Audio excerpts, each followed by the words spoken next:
On today's show, we're going to talk about all the latest in tech. What do you need to do? What do you need to have inside your salon to make the greatest comeback ever? Let's do it.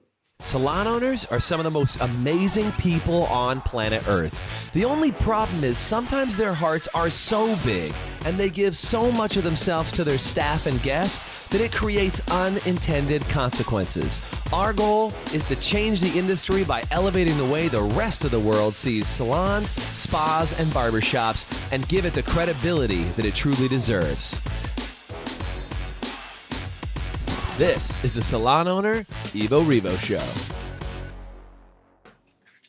Tech. What's up, Doug? Today we are talking technology because inside the salon, man, holy crap. If you didn't think technology was something that you needed to adapt and adopt and get installed, Doug, it's changed a lot, especially in the last couple of months. I mean, for so many salons, I think they've been living in, 1987 technology-wise in the salon industry, and there was some that were able to get away with it. But in the last couple of months, man, you can't avoid it. Tech is here. It's got to be involved in every piece of the business, yeah? Yeah, you gotta embrace it. You can't be afraid of it anymore. You just got to lean into it. And I think the biggest thing with tech, you just got to start using it. You're going to screw it up. There's going to be some hiccups, but if you don't start using it, then you're going to be left behind quickly, especially the way things are evolving right now. 100%. And today's guest, I think you guys are going to really like. Speaking of technology, I think there's no better person we could have on the podcast today other than Stacy Sobel from salontoday.com. What is going on, Stacy? It's good to see you. Hey, everybody. Hey.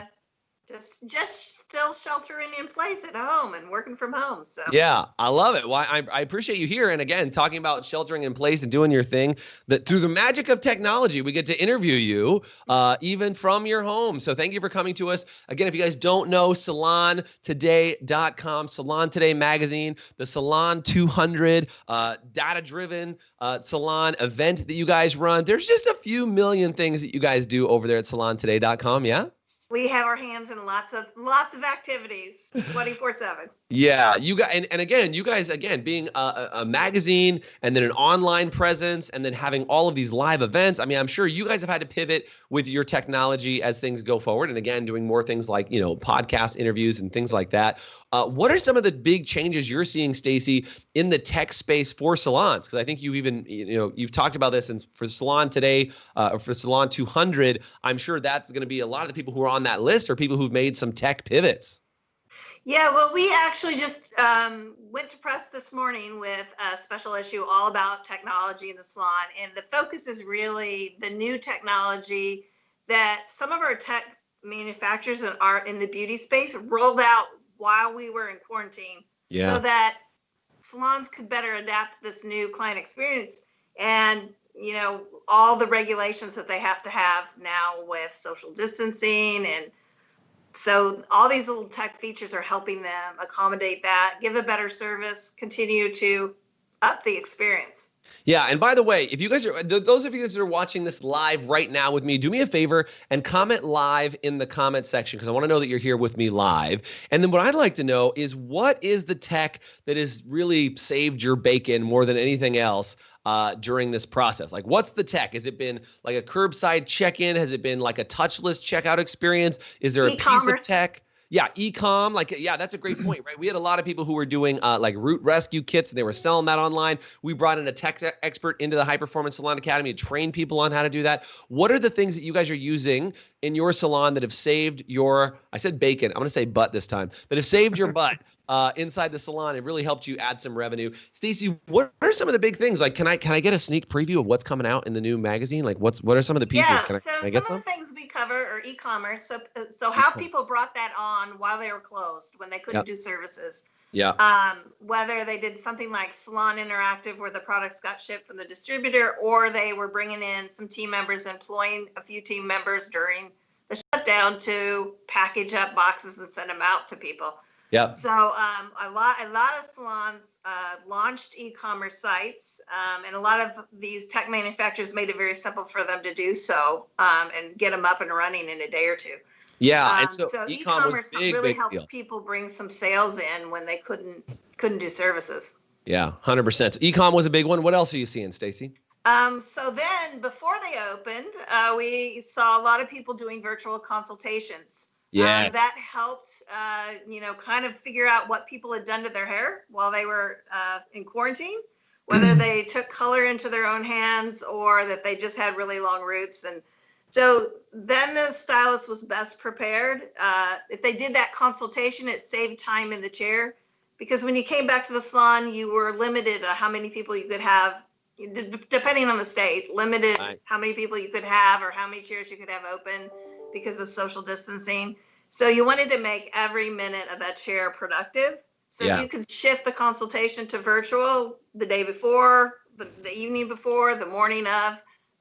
Then you were able to turn more clients over in the chair when you opened. 100%. We had people doing virtual consultations inside our academy, and they said, look, we did virtual consultations during quarantine to help people, but they said they're here to stay like permanently, because they said the amount of money that they save, this is from Letty in our academy, from Pure Posh, shout out to Letty, by the way. She said that she started doing virtual consults, and she said, I would save hours because people would come in and have a long service booked that I couldn't help them with. And if I did a virtual consultation, I could have been able to tell that I wouldn't have been able to have that booked on my calendar for 2 hours or whatever the consultation time or consultation plus service would have been. And she said in some cases, I also booked longer appointments because of that virtual consultation. So save the guest time from, driving in and coming to the location and driving in, driving back to have that consultation, and then to book the right amount of time. So they said digital consultations 100% here to stay going forward in the future. So we talked e-com. We talked virtual consultation. Can you give me a third big thing? And again, guys, type in what you're using for tech right now in the chat. I want to know. What's a third one, Stacey? I'll give you two. Oh, okay. The third and fourth. Bonus. Curbside check-in. So a lot of salons got rid of their waiting areas, or at least shut them down temporarily.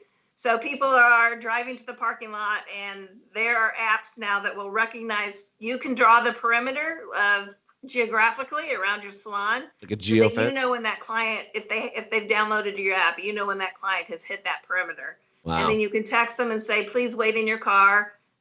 We've just checked you in. Please wait in your car. We'll text you when your service provider is ready, so that they're not standing in the salon waiting. And then the other one is the ability to upload digital forms into your platform. So a lot of people are doing hold harmless waivers or health waivers, and you have to hold on to those for 7 years to be compliant. So to turn that into digital saves a lot of space in the salon. You're not storing all that paper. But you can also, text. My salon texted me that waiver while I was in the parking lot before I checked in. So I had it all, everything was filled out. When I walked in, they just took my temperature, and then I was good to go. So. Yeah, that's really cool. And I think, being able to use that tech, and again, I think sometimes there's two types of salon owners, Stacey, if I was to call it out, and Doug, tell me what you think about this. But I think there's the salon owners that love the tech, adapt the tech, adopt the tech, and they love it and they want it as a part of their business. And then there's another salon owner that's like, it's one more thing I got to do that makes my life hard. Yeah. And I want to do it. Like, Doug, what have you seen as far as people adopting and adapting to tech? Well, I mean, I think one of the things I think is really big is that getting away from paper, because it's been a thing people have kind of done for different reasons. But now that to be less contact, like credit card receipts. Our terminals don't even print paper anymore. Yeah. And then to the point about the getting the hold harmless, but also just doing your consultation, those becoming digital, doing those on iPads, using programs like Notability. To go and get your form, bring your form into there, and you can fill it out right on Notability, load it right up. Some of the softwares, some of the POS systems are really getting to the point that they've got their own internal consultation sheet that you can do and load right up, and it goes immediately to their profile. So I think a lot of those things, it's just different. I mean, it was, especially if you've been around the business for a while, paper was a big part of how pushing paper around. And now then not doing that. One of the things we use a lot, and we use a lot more of now, is Trello. All of our training manuals have gone away. They're, again, the least number of things that you can be touching right now or passing between each other, the better. Yeah. And I think it's a lot. People are starting to embrace it. I think whenever people realize that they're not storing all this stuff anymore, physically, but doing it digitally has made a big difference. I think that's, and it saves money too. I mean, at the end of the day, which is a great thing. I mean, it's good when you can do these things. A lot of things that we're having to do because of COVID is costing money, but some of the things are actually saving money. So that going paperless saves money. I mean, you're not buying all that receipt paper anymore. You're not having all that other stuff that's being printed out. So you're not printing stuff. You're not having paper that you're having to buy. So that's a good plus. Yeah. Yeah, and by the way, when we come back, I want to talk about how do you make that shift. And by the way, guys, comment in the comment section and say if you love tech, if you avoid tech, or if you're somewhere in between, do me a favor and comment in the comment section. But we're going to take a quick commercial break. We'll be right back in literally 45 seconds. We'll be back, and then we're going to talk about how do you get more tech implemented inside your salon. We'll be right back. Stick around.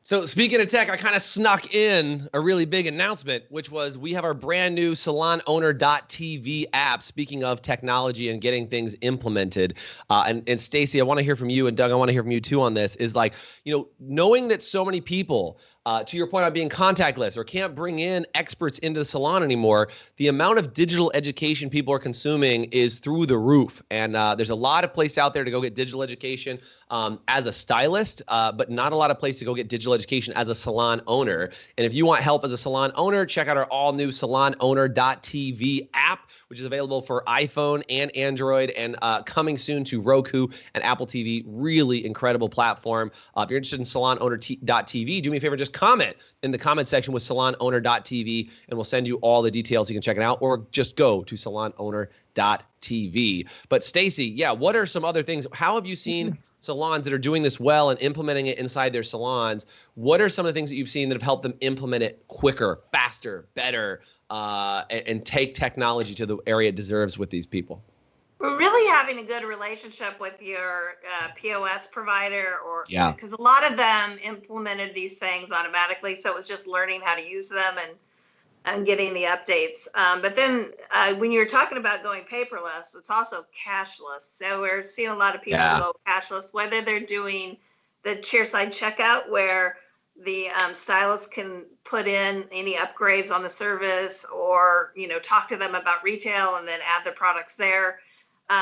People, clients don't want to touch all the products on the retail shelves. You don't really want clients touching all the products on the retail shelves. So how can you streamline that retail process so that it's just, you're limiting the number of people that are handling everything? And then the cashless, checking out chairside, but also tip management apps like Tippy, where people aren't tipping in cash anymore, but tipping digitally. A lot of people have brought that on during the. That's what I was going to say. We do a lot of work. There's a couple companies we work with pretty well, and we've had a lot of people implement Tippy. There's another tool that we've had people implement called Salon Scale up out of Canada. I don't know if you've heard about those guys. We actually have helped salons implement Salon Scale. And by the way, you guys, if you haven't heard about these guys, you check them out. Salon Scale, we literally implemented a tool with them where they put this tool in place. It's about managing your back bar, and we did a whole training on it. And a lot of salons, literally, Stacy, found between $25,000 and $75,000 in new profit for their business by just implementing this one tech tool called Salon Scale. Right. If you want more information, comment Salon Scale. We'll get you the details. But Stacy, what you're talking about is like Tippy, Salon Scale. What are some other apps and tools that you have seen salons implement that have just been invaluable during this right now? Like curbside check-in. You mentioned some of the apps. What are some of those? Well, Salon Clouds Plus, they do a lot of the app development for a lot of the PO systems, but they also, people have them themselves. But it's a client-facing app and a stylist-facing app. So and then things like Zzor that measure, client team engagement and and all your stats in your team. Those are things we were seeing over the past couple of years. And Yeah. then all the color management apps, you talked about Salon Scale, but there are several others out there too. Yep. And it's not just about eliminating the waste, but it's also making sure you're capturing the price of the service accurately. 100%. Because a stylist can like upgrade, in the chair, and then they forget to add that on, or the front desk didn't know Yep. they added some extra highlights in. So it's capturing the service accurately and charging for it accurately. So people are finding, a lot of savings that are way far exceeding what they're paying for that technology just by eliminating the waste and charging appropriately for things. Yeah, that's right. And I think that's it, right? Is when you start to use technology to your advantage. And I think the salon industry has really been, I think in my opinion, slower to adopt technology than other places, if I'm being really honest. I mean, Doug, would you agree that there's people who just have been slower to implement inside the salon world? Some get it, but I think the whole industry as a whole has been slower to adopt tech. Yeah, I mean, from the old paper book schedules, I mean, those took forever to go away because people were so comfortable with them. I mean, people said your book literally used to have a book that had that stuff on it. And like going with the cashless and stuff now too, is a lot of the POS systems will securely store credit cards. And so you don't even have to exchange a credit card anymore. You can just say, hey, do you want to use the credit card we have on file? And you just click the button and it's done. Nothing was exchanged between the two people at all. So I think those are things that you just have to make sure that your system does it and that it's secure. It's on them. It's handled in their cloud, so it's not something you have to have security for. Right. But a lot of those things are in place, and so it just becomes easier and easier. And then when they're booking and buying things, otherwise, that's already in there. It's stored, so it makes it super convenient. Yeah, one of the things I was actually out, and Stacey, I'm curious your thoughts on the future of tech and what are some things that you think are needed in the industry in just a second, because I want to say one of the things I've seen, I was out at a restaurant. There's a restaurant around me called BJ's and BJ's Brew House, and I went in and they just gave me this little slip of paper that said scan this and view the menu from your phone, right? Talking about touchless experience, right? So I could scan it, view the menu from my phone, and go through the whole ordering process without physically touching a menu. And then at the end of the service, they brought me a digital check that it had the check on it, but then had a little QR code that said scan it. And then I was able to pay using my Apple Pay on my phone directly from my phone. So the receipt process was touchless. The menu process was touchless. And that was an adaptation that these restaurants have made, at least this specific restaurant. What's some of the tech, Stacey, and I don't know if you got this on your radar, but what's some of the tech that you think the salon industry needs, or hot new tech that's coming out that is just on the very early stages of getting used in the salon industry? Because I feel like you're on the cutting edge of that. Yeah, well, it is out there. I haven't seen a ton of salons embrace it yet, but AI and having through a chat bot through your website, answer questions, and simple things like how many calls do you get a day for clients checking what their appointment time is because they forgot, or asking basic questions like where your salon's located, or what your hours are, what services you have available, but not barraging the front desk with that, but having that answered electronically before you get to a point where a human has to interact. Right, but so AI is coming to the salon industry. I know. I think it was a symposium 2 years ago, Doug. I can't remember exactly where it was at, but they showed me a Google Assistant calling a salon to book an appointment, and I shared that. We had that at DataDriven last year. Yeah, we ran DataDriven, and I think it's one of those things that, like, when you see what actually happens is that AI is coming to the salon industry. And I think, the salon industry is such a high touch environment. People start to get really worried. They're like, well, it's not going to be the same experience, or everybody's going to know, or, there's all these things. I think there's so many tech tools that we need to start really looking at and say, how do we bring artificial intelligence into the salon world, so long as, and this is a really important thing in my opinion, Stacey, so long as it enhances the guest experience. Because a lot of people deal with this. They go, you know what?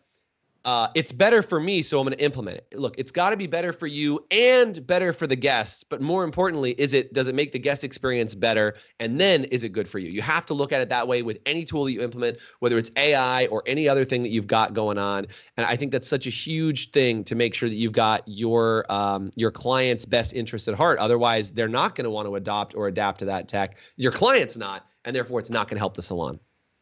And, I don't think we ever want to take the humanity out of the salon appointment, and Right. you can't. And You we can can't. never make it truly contactless. They're always going to have to touch you to do your hair, do a spa Right. service. Yeah. But all those other points, at least now when people are so concerned about coronavirus, like trying to limit those contact things. But I think that once people embrace them and clients are comfortable with that new technology, people are going to find it's easier to work with than the old systems. So Yeah. I think this pandemic is helping move the salon industry in that direction of adopting technology faster. But I think they're going to find they're going to want to keep it even when the world returns to normal, if it ever does. Yeah, 100%. And I'm still living on the bus. If it's going to return to some sense of normal, I'm still living on that reality until proven otherwise. But you mentioned something. You snuck it in, Stacy. I know people can go to salontoday.com, check out amazing things from you. If you don't already have a subscription, a physical subscription, or if you just want to go online and check out all the cool stuff on salontoday.com. We have a digital version too. Go get the digital version. But you mentioned something. You snuck into the conversation about the data-driven event. You guys are considering doing that digitally this year, yeah? We are considering doing it digitally in the fall, and instead of like a solid 2-day event, because I think it's really hard to be on a webinar for multiple hours or for a day. So we're looking at doing it as a series of 5 evening events that are a couple hours long. Yeah, 100%. And by the way, if people want to get that, they should go on the website, pay attention, go and attend. Doug and I have been to DataDriven, not the digital version, but the last live DataDriven. Doug and I were there. It was a great event. If you really want to find and interact with other data-driven salon owners that know that the data tells a story and it shows you the difference of how you can actually go from a salon owner not making money or making a little bit of money to a salon owner making money, great event to do. Speaking of live events, Doug and I, grab your stuff out, Doug. We're doing our first ever 100% live digital training. These are actually some goodies from that training that are coming up and in play because, to your point, Stacy, you've got to make these digital events exceptional, right? We've got so many crazy things up our sleeves. We were supposed to all be on a plane. Actually, today I would have been on a plane. I would have been on a plane today, flying to Boston to do a training, but we can't get together because we have more than 100 people doing a digital training. We're calling it Boston, even though we're not in Boston. We said, look, if you can't come to Boston, we're going to bring Boston to you. And we literally shipped them out boxes with all these goodies from Boston. They're going to be getting tons of training. And I think, Stacey, this is the thing in my mind. I think that it's actually going to be a better event because I have speakers from all over the world that didn't have to fly into Boston to be there and wipe out 3 or 4 days of their time to even fly and be there to speak for 45 minutes or an hour. I've got people from all over the world who are going to be at this event for our Boston training. And I think that even though there's some definite downgrades to not being able to see all your friends and do all that connecting that people love to do, I think there's going to be more goods than bads. I think it's forced tech adoption. Does that make sense? Yeah, and I think we'll see attendance at these things go up because a salon might only be able to afford to send the owner and the manager to something like DataDriven, but if we're doing it virtually, the whole team, can weigh in. So.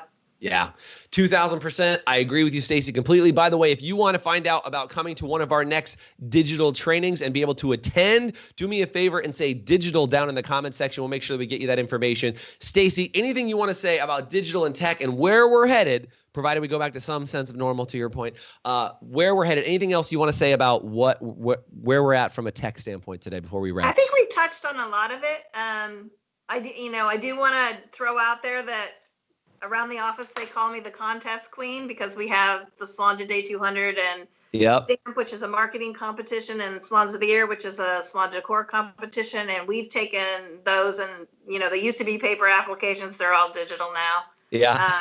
And we're, still trying to figure out how to make that switch ourselves. So yeah. So are you open for application for Salon 200 right now? And then also the marketing one, are those open or how's that? The marketing one just closed end of June, and then we're going to roll over to Salon Today 200. I'm in the process of kind of revamping the application because of the pandemic.